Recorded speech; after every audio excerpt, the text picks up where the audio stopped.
Today we're going to learn how to take a percent of a number. So, what is a percent? A percent is a part of 100. It can be written as a fraction with a denominator of 100. It could also be written as a decimal. So I'm going to write 5% as a fraction and a decimal, and I'm going to write 89% as a fraction and decimal, and 125% as a fraction and decimal. So it's really easy to write it as a fraction because you just put it over 100. So how you do it as a decimal, you take that number and you move your decimal twice to the left. So if I have 5%, I'm going to, here's my decimal here. It doesn't look like it, but then you move it over twice. And why we do this is because we're dividing by 100 because it's out of 100. So my decimal goes here. If there's nothing there, then you write a 0. So let me go ahead and write the decimals for each one. So as you can see, 5% would be 0.05, 89% would be 0.89, and then 125% is 1.25%. So let's go ahead and do 5% of 300. I'm going to show you two different methods. One is doing the decimal method, and the other one is using fractions. So let's start with a decimal. So I'm going to change this 5% to a decimal by dividing by 100. When I do that, I get 0.05. And of just means to multiply. And then I'm going to multiply that by 300. So when I type this into my calculator, I will get 15. Let's go on to the fraction method. So I take 5% and I change that into a fraction. So I have 5 out of 100. Of means to multiply. And then I'm just going to change the 300 to a fraction. So now I'm going to go ahead and simplify. So I see that I have 300 on the top and I have 100 on the bottom. So I'm going to divide by 100 on the top and the bottom to simplify first, so I don't have to make it so hard. So 300 divided by 100 is 3, and this is 1. So then I multiply my top numbers. So 5 times 3 is 15. I wrote that really weird. So those are the two different methods. So let's go ahead and find 120% of 75.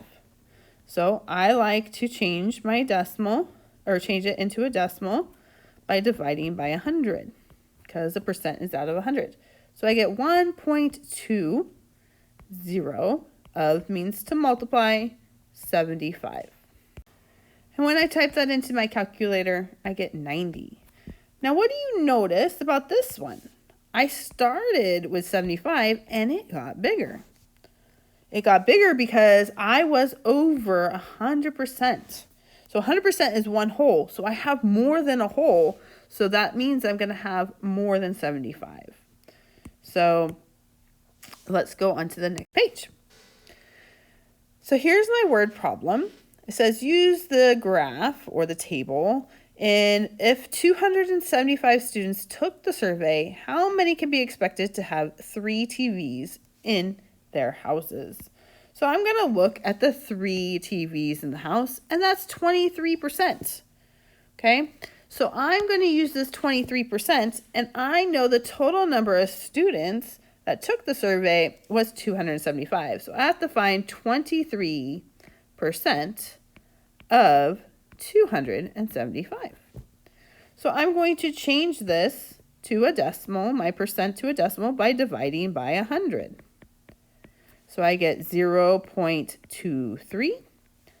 The of changes to a times, and the 275 stays the same.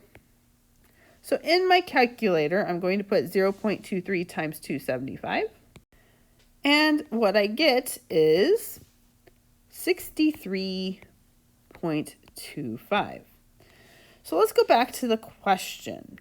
So it says that how many can be expected to have 3 TVs in each of their houses? Well, can you have 63 and a quarter students? No.